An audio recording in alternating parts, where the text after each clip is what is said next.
delivering the message of Allah, and he cannot make a mistake whilst delivering that message. He must be a perfect human being and infallible in order for him to be able to preach the message of Ahlul Bayt, salawat of Allah subhanahu wa ta'ala. So those who come and say the prophets are not infallible, give them this point, that the prophet has to be infallible, because Allah subhanahu wa ta'ala can't give his message to someone who is going to make mistakes, because then he'll be able to make mistakes with his speaking or with something he says. And the prophets never make mistakes like this. That's the first thing, the prophets. Secondly, the asma of Ahlul Bayt alayhim as-salam. Allah subhanahu wa ta'ala says in the Holy Quran, Bismillah ar-Rahman ar-Rahim, إِنَّمَا يُرِيدُ اللَّهُ لِيُذْهِبَ عَنْكُمُ الرِّجْسَ أَهْلَ الْبَيْتِ وَيُطَهِّرَكُمْ تَطْهِيرًا. اللهم صل على محمد وآل محمد. Allah in the Quran says, Allah only intends to remove the impurity of sin away from you, O people of the Prophet's household, and to purify you with extensive purification. Hello. Who was this ayah revealed for? According to, forget Shia school of thoughts resources. Let's look at Sunni resources. This ayah was revealed for who? And with regards to who? This ayah was revealed with regards to Prophet Muhammad. اللهم صل على محمد وآل محمد. Imam Ali, Fatima al-Zahra, Imam Hassan, Imam al-Hussein. They were the five that this particular ayah was revealed for. How do we know this? We have Hadith al-Kisar. Hadith al-Kisar is when the Prophet ﷺ had come to the house. It's a very long hadith, so I can't go through the whole hadith now. But if you get a chance, read up on Hadith al-Kisar, please, and see exactly how Ayat al-Tathir was revealed and the whole content of the hadith. Hadith al-Kisar is the hadith that quotes when Ayat al-Tathir was revealed to Muhammad sallallahu alaihi wasallam. Now, the ayah, Hadith al-Kisar, is found in Shia sources, but is also found in Sunni sources. Among the many people who have mentioned Hadith al-Kisar was Aisha. Aisha, the wife of the Prophet ﷺ, is among those who have mentioned Hadith al-Kisar. And in that hadith, she herself mentions that the ayah was revealed. Ibrahim came down upon Muhammad, Ali, Fatima, Hassan and Hussein and revealed this ayah to the Prophet ﷺ. Hadith al-Kisar, keep that hadith in mind. It is found in many Sunni sources. Of course, the sources, I don't know them on the top of my head. But if you want any of these references, I'll be more than happy to email you these messages. These sources with page numbers, books, and the exact page number, the volume, and the book that you can find it. And if you want scans, I can also provide you with the scans of the sources in Arabic and in English. So they are infallible by virtue of Ayat al-Tathir, the verse I quoted earlier. And those that come and question it, mention to them Hadith al-Kisar. Hadith al-Kisar, and don't quote it from a Shia source. If it's a Sunni, quote it from a Sunni source, such as the source which was quoted by Aisha. That's another question which they always come and question us on. Another thing we are constantly questioned on is the praying on the turba. Many people come and say, this Shia kuffar, mushrikeen, bisallu al turba. That's not true. Firstly, the turba is nothing but clay, rock, stone, or dust, right?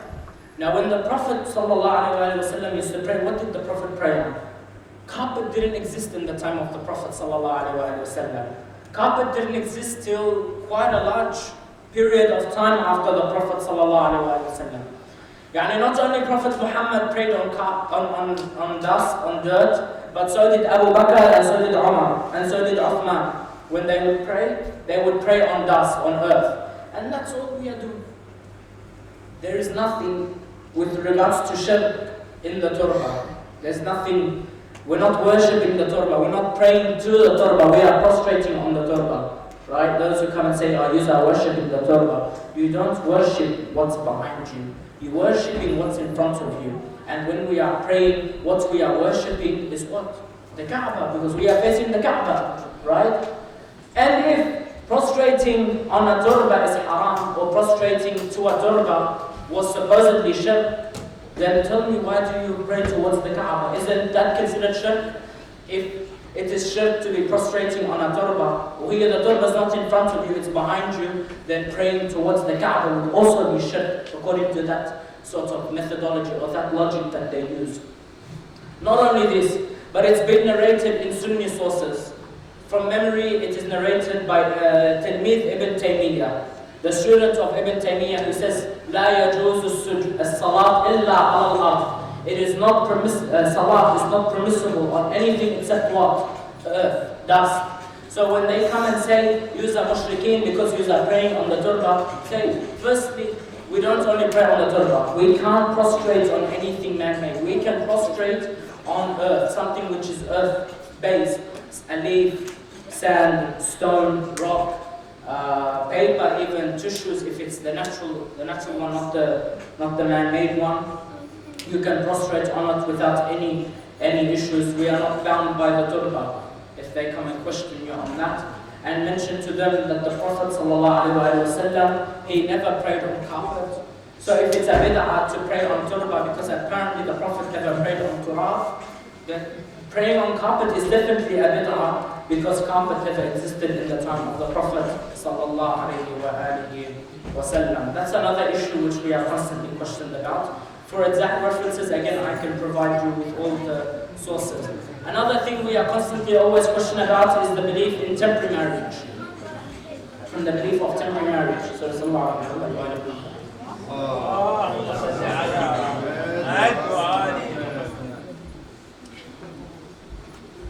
Another belief we are constantly questioned and attacked about is belief in temporary marriage. Firstly, there is nothing different between a normal marriage and temporary marriage. It is the same. The only main difference between the two is one is for a set period of time and the other is not. It is a marriage contract which consists of a dowry and all the requirements of a marriage. The only difference is it's for a set period of time. That's the only difference. It's still a contract with all the necessary laws followed. And that's the first thing. Secondly, it has been endorsed by the Prophet. It was endorsed by the Prophet.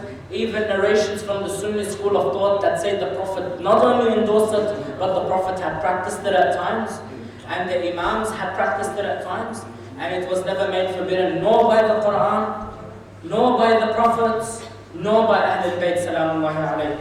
It was also permissible during the time of Abu Bakr, and it was permissible for part of the time of Umar, until Umar himself, the one who thought himself as some sort of a prophet, saw himself as some sort of a ma'soom prophet, he came and said, by God, I know the Quran permits it, and I know the Prophet practiced it, but today I make it forbidden on you. That's a hadith that is found in Sunni sources from Umar, who himself recognized the Prophet permitted it, the Quran permits it, but he himself says, according to me, it is haram. Now, can I come and halal and haram according to what I want? No, I have no right to halal and haram according to what I want to halal and haram. Because the halal and the haram is set by Allah subhanahu wa ta'ala. I am no one to come and say the halal is haram or the haram is halal. That is Allah's job, not my job. Even the prophets can't do that. The imams can't do that. Because that is only for Allah subhanahu wa ta'ala. So temporary marriage was permissible during the time of the Prophet. It wasn't made forbidden. The Quran does not forbid it. And everything is permissible unless proven haram. كل شيء مباح حتى تثبت حرمته. Right? Everything is permissible or everything is lawful unless proven otherwise. And there is nothing to prove it is forbidden except the hadith from Umar, which we cannot take because the hadith of Umar contradicts what the Quran says and contradicts what the Prophet ﷺ taught us. That's another issue. The second issue is hayya ala khayr al-amal. Those who come and say Shi'as have so much bid'ah, just have hayya ala khayr al-amal in your adhan and in your iqamah.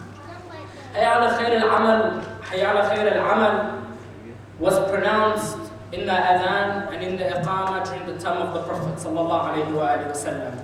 It was also pronounced during the time of the Khalifa Abu Bakr, and during part of the time of Umar. It was Umar who came and, according to himself and his own beliefs, came and says, I forbid you from reciting Hayya ala khair al-amal in the adhan and in the iqamah. Instead, he came and added as-salatu khairun min al-nawm fa salatu al-fajr. So, technically speaking, Hayya ala khair al-amal is not a bid'ah. But the Sunnis, when they recite adhan al-fajr, they recite as-salatu khairun min al-nawm, which was never recited during the time of the Prophet sallallahu alaihi wasallam. It was an innovation or a bid'ah which was introduced by Umar, who obviously saw himself as something big. These are the different types of knowledge that we need to be equipped with, different sources, different information we need to be equipped with in order for us to be able to answer those people when they come and question our school of thought or question our faith, those who come and call us stone worshippers or grave worshippers or mushrikeen, or those who come and say use worship Ali or use do this or use. We need to be able to, we have an obligation to answer these people. We have an obligation to be able to educate these people when they come and they question our faith and question our school of thought, especially in today's day and age where we are being attacked day and night, and as I speak, because of our beliefs, which is nothing separate from the belief of Prophet Muhammad sallallahu alaihi wasallam. Our belief is the beliefs of Ahlul Bayt, and the beliefs of Ahlul Bayt is the beliefs of Rasulullah sallallahu alaihi wasallam, and the belief of Rasulullah and the religion that Rasulullah sallallahu alaihi wasallam preached came to him from Jibreel, and Jibreel, when he came and gave